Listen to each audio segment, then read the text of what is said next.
Community is the most overused word in 2025. Fashion brands are obsessed with convincing us we're their friends rather than their customers. That they're offering us something so valuable every time they do a coffee cart pop-up, a social media book club, or a celebrity sports collab. People are already tired of it and tired of how overused the word community has become. But we can't ignore the fact that so many brands have continued to use it. And I think they're betting on this strategy to fix a massive issue in the fashion industry and a way to offer something new to the consumers who are tired of the over-homogenized, oversaturated fashion market. But today we're breaking down whether this is actually the solution fashion thinks it is, or if it's just a cringe marketing trend preying on the wider issues happening in society right now. There's a lot to discuss, so let's talk about it.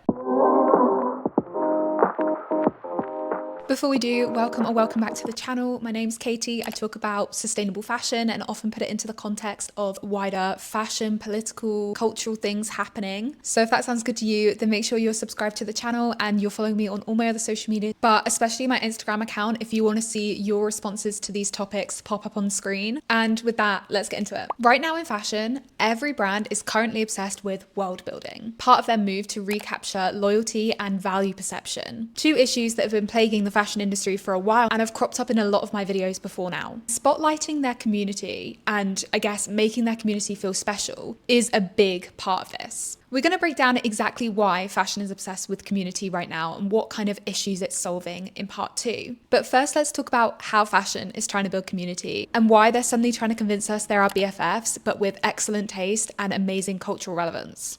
Okay, so if you haven't noticed, it's a tough world out here, and fashion is one of the many industries currently trying to survive in a wave of geopolitical tension, economic uncertainty, and a massive downturn in consumer confidence. Spending on fashion is down. The aspirational and middle-class consumers are disappearing or spending their money elsewhere, and the so-called vibe session has many people thinking that fashion isn't worth the money. Fashion brands have realized they need a new game plan as quickly as possible if it wants to win back our attention and our money. They've realized it's no longer enough to rely on your brand name and the heritage it brings, or even the products you're selling, if you want to gain a willing audience. Fashion has realized you need to earn that attention through providing value to consumers. And the way they're going about that is by building loyalty and community. People are fed up with things in 2025, and I think brands have worked out that what once worked in marketing is now slightly out of touch and very boring. For example, we're seeing less big splashy influencer trips from brands after all of the controversy that surrounded many of them. And we're also seeing less half-assed events that are more glorified photo ops than they are actually providing value to consumers who go along. Brands are instead replacing these old tricks with things like valued customer events, pop-ups that promise an activity or a club to join, and marketing that doesn't rely on the algorithm, like events and collaborations in other areas of pop culture, mainly IRL ones, all to convince consumers that they're worth buying from. And this is happening in so many ways across fashion.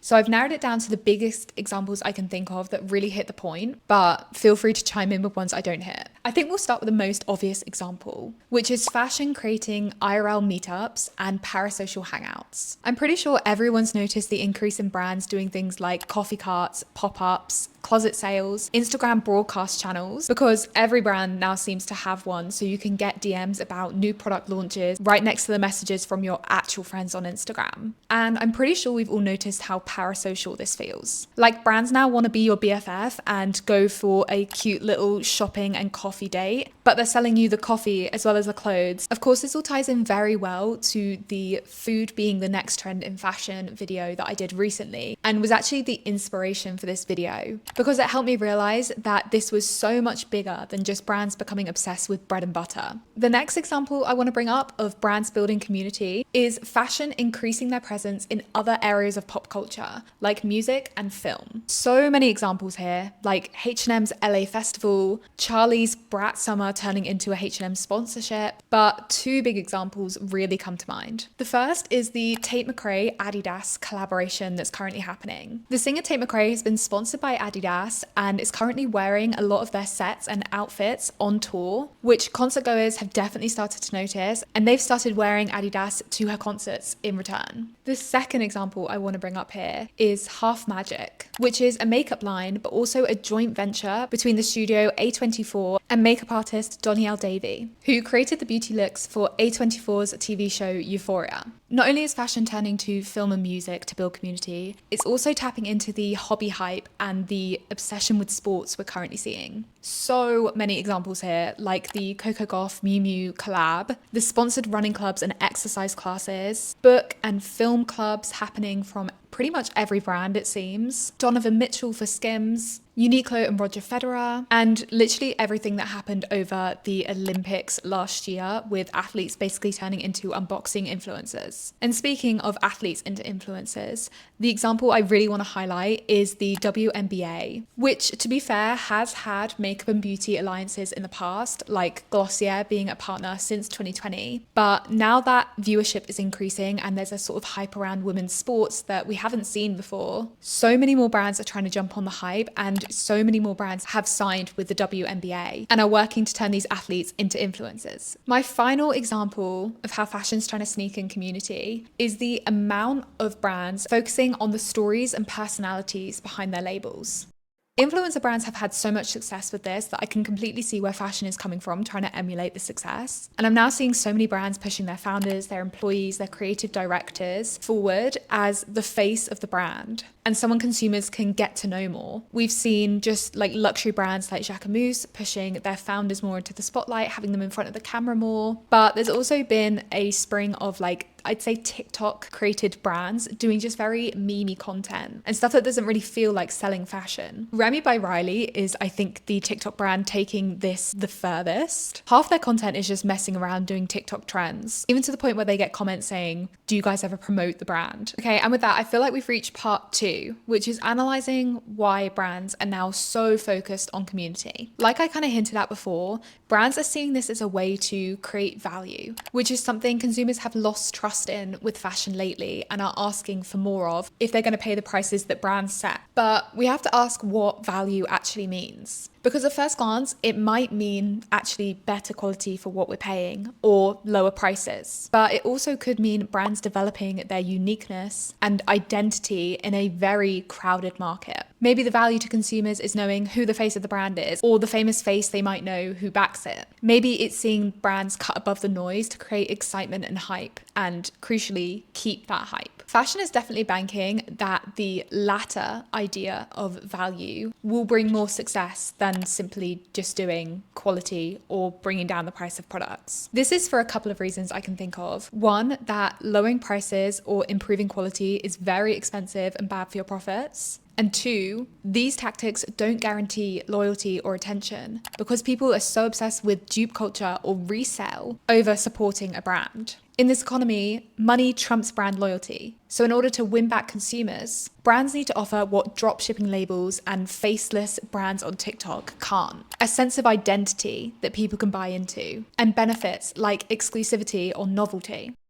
Breaking down those last 2 points for a second, I think brands are really onto something with the way they're creating community in a culture that definitely is valuing more IRL events, time offline, and opportunities to make friends outside the algorithm. Some data shows that consumers are now spending more on experiences rather than products. And I think this is a culmination of a few things. 2025 has been defined by challenges like 75 hard and no buy, and boycotting is also on the rise. All things that are leading us to question our amount of consumerism. Because more people are offline chasing hobbies, trying to get away from the algorithm, brands are having to chase us. They're having to come to us. The way they're choosing to do this by creating their community and inviting customers in increases their cultural relevance and their perceived value from us. But it also treads the dangerous line of turning brand-consumer relations into a parasocial relationship, which I've spoken about before can be very dangerous in terms of impulse shopping and overconsumption. One other way brands are trying to create value for consumers is through authenticity and understanding, 2 things that also feel like they've slipped off in recent years. This rise in the want for authenticity is, I think, why brands have been creating all of that founder content and behind the scenes and employee stuff, because people want someone to root for. They want to know who's behind the brand. They need to know why this brand is more than just a fashion brand. I think this is a key reason why park jumpers are flying off the shelves. and why influencer brands in general are doing well, because people can invest and build this parasocial relationship with the person who's behind the brand. That second point I made about value coming from understanding is, I think, an underlooked reason why brands are now building community. Data shows that people want to know they're sharing values with the brands they invest in. And I saw this quote from a brand owner who was interviewed by BOF on this subject that really stuck out. Community is a two-way relationship where it's very much about inspiration, connection, and making sure that they're included in work that we do as a brand. It's bringing the customer along for the journey. Obviously, again, this links back to the rise of influencer brands that are shirking a lot of the downward trend of the market. And I think is the reason brands are now scrambling to put a face to the brand in order to inspire this same loyalty. The final reason I want to put to you as to why brands are building loyalty, before we move on to what this means for us, is a slightly smaller reason, but an interesting one nonetheless.